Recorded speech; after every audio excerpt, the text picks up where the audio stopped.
बच्चों आज हम करने जा रहे हैं पेयर ऑफ लीनियर इक्वेशन। जैसा कि आपको स्क्रीन में दिख रहा होगा, उसके कुछ ऐसे क्वेश्चन जिसमें कि आपको इक्वेशंस फॉर्म करनी होती है, देन सॉल्व करनी होती है। एज वाले question, 2 digit question, fraction type question और फिक्स चार्ज, और जिसमें कि पर किलोमीटर चार्ज या पर डे चार्ज वाले क्वेश्चंस। तो ये सारे एनसीईआरटी में आपको देखने को मिलते हैं और उन्हीं क्वेश्चन की इक्वेशंस हम यहाँ बनाएंगे। क्योंकि अगर आपने इक्वेशंस बनानी सीख ली तो आपको सॉल्व करना, एलिमिनेशन और सब्स्टिट्यूशन मेथड आपके हाथ में है, भाई आप सॉल्व कर दो।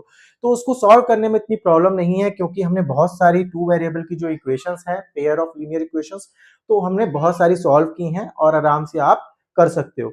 अगर उसमें भी प्रॉब्लम है तो बेटा आप मेरी रील्स के थ्रू उसकी जो है रिवीजन कर सकते हो। अब हम बात करते हैं पहले क्वेश्चन की, जो कि क्या है, ये एनसीईआरटी के क्वेश्चन है, इसीलिए ध्यान रखना कुछ इंपॉर्टेंट क्वेश्चन है, इक्वेशन बनानी आनी ही चाहिए।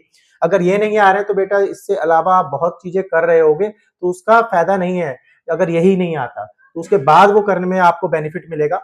तो हम पहला क्वेश्चन रीड करते हैं। If we added 1 to the numerator and subtract 1 from the denominator, तो फ्रैक्शन क्या बन जाता है, फ्रैक्शन रिड्यूस टू 1। तो सबसे पहले हम यहाँ पर लेट कर लेंगे फ्रैक्शन को।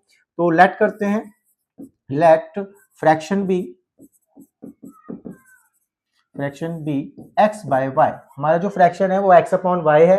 अगर हमारा फ्रैक्शन x अपॉन y है और वो कह रहा है न्यूमरेटर से अकॉर्डिंग टू क्वेश्चन हम इक्वेशन बनानी हमने यहाँ सीखनी है, तो इक्वेशन बनाते हैं फटाफट।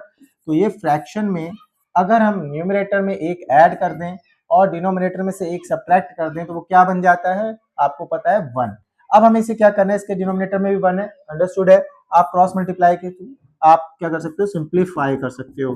तो ये इससे 1 से मल्टीप्लाई करके सेम ही आंसर आएगा, यहाँ पर ये आ जाएगा। इसको इधर भेजेंगे तो ये हो जाएगा x minus Y is equal to, ये उधर जाएगा तो -1 कितना हो जाएगा, -2। तो ये आपकी जो है वो फर्स्ट इक्वेशन बन चुकी है। आने के बाद अब सेकंड इक्वेशन की तरफ चलते हैं। वो कह रहा है इट बिकम्स, देखो यहाँ पर कुछ मिसिंग है, क्या बन जाएगा 1/2, क्योंकि एनसीईआरटी का क्वेश्चन है तो बहुत बार किया हुआ है, तो आप भी देख लेना, बुक में मिल जाएगा। It becomes 1/2 if we only added 1 to the denominator. अगर डिनोमिनेटर में, सिर्फ डिनोमिनेटर में 1 ऐड कर दें तो वो क्या बन जाता है 1/2। करते हैं क्रॉस मल्टीप्लाई, ये हो जाएगा 2x, 1 से मल्टीप्लाई करके इसका सेम रहेगा। अब इसको इधर भेज देंगे तो 2x minus Y is equal to 1, जो कि हमारी हो गई सेकेंड इक्वेशन। तो हमारे पास दोनों इक्वेशन मिल चुकी हैं और आप इसे सॉल्व कर लेना, आराम से आपको आंसर्स मिल जाएंगे। इसके बाद हमारे पास यह है कि 5 year ago Noori was thrice as old as Sonu, कि 5 साल बाद जो नूरी की एज है वो सोनू की एज के क्या है, थ्राइस है।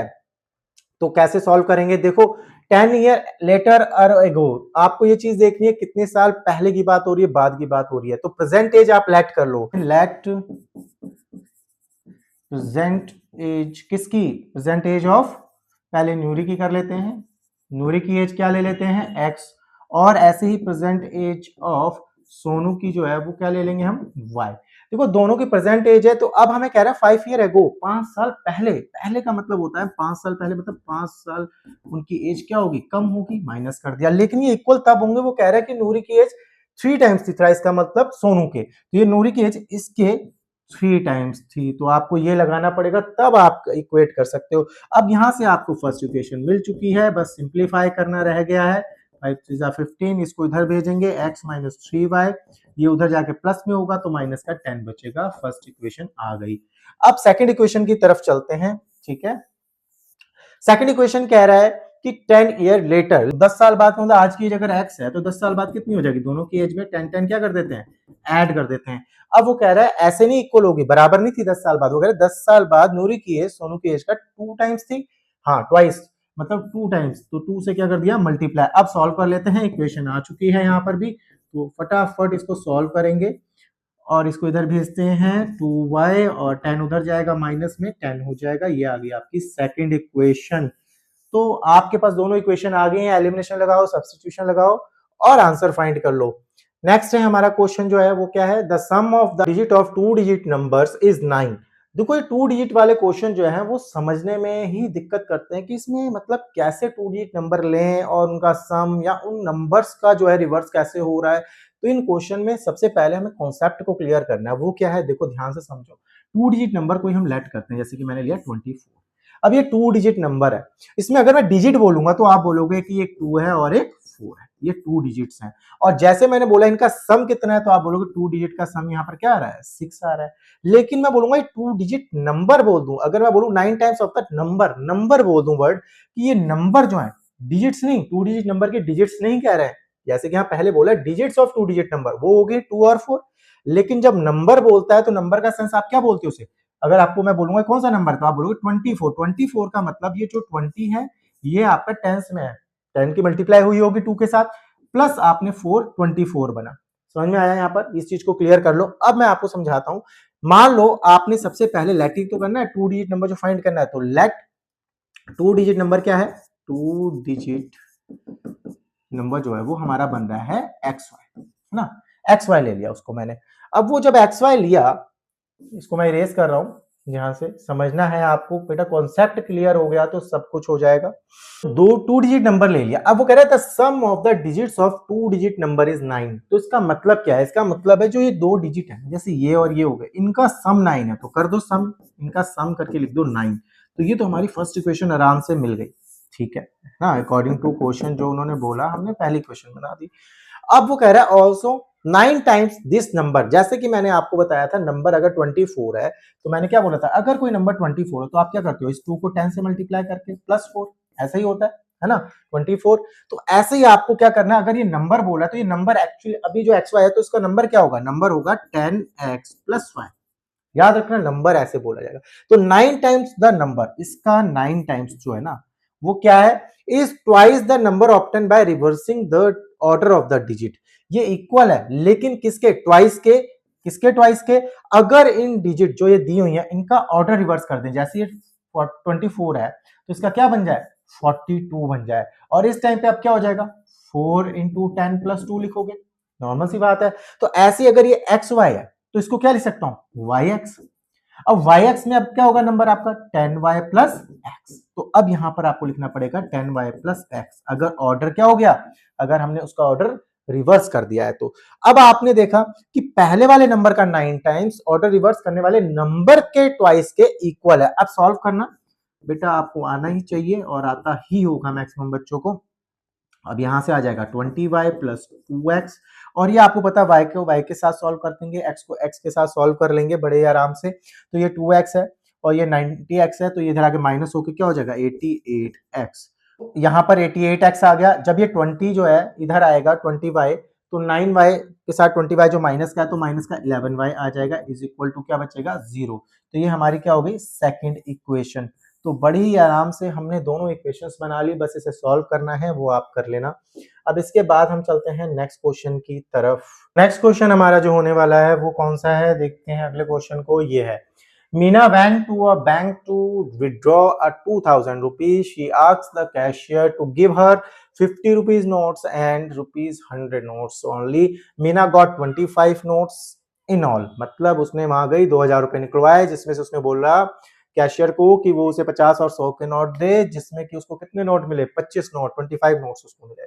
Find how many notes of 50 और 100 रुपीज के कितने नोट्स है सेपरेटली आपको बताने हैं। कैसे करेंगे, हम लेट कर लेते हैं। क्या लेट करना है, लेट नंबर ऑफ नोट्स किसके, of rupees 50 is equal to x and rupees 100 is equal to y। अब यहां पर आपको क्लियरली कह रहा है कि टोटल जो नोट्स हैं वो कितने हैं, 25 है, मतलब कि इन दोनों के जो नंबर ऑफ नोट्स है इनका सम कर दो तो 25 आ जाएगा। फर्स्ट इक्वेशन तो बड़े ही आराम से मिल गई भाई, है ना। अब सेकंड इक्वेशन की बात कर रहा है कि मीना गॉट 25, ठीक है, वो कह रहा है कि 2000 रुपीज। देखो यहाँ पर एक चीज पढ़ो, आपको एक इक्वेशन ढूंढने में प्रॉब्लम होगी। वो कह रहा है टोटल उसके पास कितने रुपीज थे, 2000 रुपीज थे, लेकिन उसमें से 50 के नोट्स थे, कुछ 100 के नोट्स थे। अब हमने क्या किया, जो 50 के नोट्स थे उसको रुपीज में कन्वर्ट करो। देखो अगर एक टोटल नोट्स एक्स हैं और सारे 50 के हैं तो रुपीज में कितने हो गए 50x, है ना। 50 इंटू एक्स करेंगे नंबर ऑफ नोट से, ऐसे 100 इंटू वाई करेंगे, ये भी नंबर ऑफ क्या आ गया आपके नंबर ऑफ नोट से मल्टीप्लाई करके रुपीज में आ गया। इतने रुपीज और इतने रुपीज अगर जोड़ दें तो कितने बनेंगे हमारे पास, उसने कितने दिए भाई 2000 रुपीज तो विड्रॉ किए उसने। तो विड्रॉ अगर 2000 रुपीज किए तो इन दोनों का जो सम करके इक्वेशन आएगी वो क्या आएगी, आपकी सेकंड इक्वेशन बन जाएगी। तो फर्स्ट और सेकंड इक्वेशन आने के बाद आपका काम सिर्फ सिंप्लीफाई, मतलब आपको करना है इक्वेशन को सेकंड वाली और उसके बाद सॉल्व करके आंसर फाइंड कर लेना है। चलते हैं अपने अगले क्वेश्चन की तरफ। तो इस क्वेश्चन में सिंपल लिखा हुआ है कि library has a fix charge for the first 3 days and an additional charge for each day. मतलब पहले 3 दिन का फिक्स है और ईच डे का जो है उसके बाद 3 दिन के बाद एक कोई चार्ज उन्होंने फिक्स कर रखा है, भाई पर डे का इतना इतना आपको पे करना पड़ेगा। अब क्या हुआ, सरिता ने पे किए 27 रुपीज। अब बुक कैब फॉर कितने दिन के लिए ली उसने, 7 days के लिए एक बुक ली, उसके लिए उसने 27 रुपीज पे किए। ऐसे ही सूजी ने 21 रुपीज पे किए, एक बुक ली, कितने दिन के लिए, 5 days के लिए। अब वो कह रहे हैं आप इसी की हेल्प से फिक्स चार्ज जो है और जो पर डे का चार्ज है वो फाइंड करके बता दो। तो कैसे करेंगे, सबसे पहले हम लिख लेते हैं, लेट कर लेते हैं, लेट फिक्स चार्ज जो है वो हमारा क्या है, एक्स है, और पर डे चार्ज वो y है। अब अकॉर्डिंग टू क्वेश्चन जो उन्होंने कहा, हम इक्वेशंस बना देते हैं।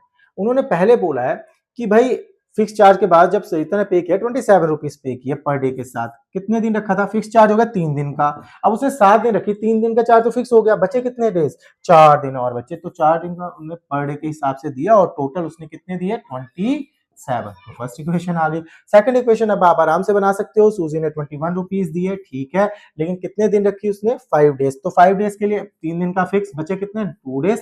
तो ये आपकी सेकंड इक्वेशन आ गई। ये आपकी दोनों इक्वेशन बन गई हैं, आराम से सॉल्व करो, आंसर फाइंड करो। ऐसे ही और क्वेश्चन की इक्वेशंस मैं आपकी बनाने में हेल्प करूंगा। मिलते हैं अगली वीडियो में।